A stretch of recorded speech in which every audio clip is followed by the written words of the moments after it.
কাতারের শাহানিয়া এলাকায় মর্মান্তিক সড়ক দুর্ঘটনায় ৫ প্রবাসী বাংলাদেশি সহ মোট ৬ জনের মৃত্যু হয়েছে। শনিবার সকালে কর্মস্থলে যাওয়ার পথে এই দুর্ঘটনা ঘটে। নিহত বাংলাদেশিদের সবার বাড়ি সিলেটের কানাইঘাট উপজেলার গাছবাড়ি গ্রামে বলে জানা গেছে। স্থানীয় সূত্র ও প্রবাসীদের দেওয়া তথ্য মতে শনিবার সকালে ওই প্রবাসীরা একটি পিকআপ ভ্যানে করে কাজের উদ্দেশ্যে রওনা হয়েছিলেন। পথিমধ্যে গাড়িটি আকস্মিকভাবে নিয়ন্ত্রণ হারিয়ে ফেললে ভয়াবহ এই দুর্ঘটনা ঘটে। এতে ঘটনাস্থলেই ৫ বাংলাদেশি ও এক ভারতীয় নাগরিক প্রাণ হারান। নিহত বাংলাদেশিরা হলেন জসিমউদ্দিন, জিবাল উদ্দিন, মোস্তাক আহমেদ, জুবায়ের আহমেদ ও কাদের আহমেদ।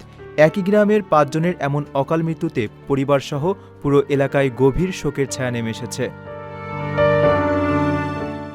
নিহতদের মরদেহ বর্তমানে স্থানীয় একটি হাসপাতালের মর্গে রাখা হয়েছে।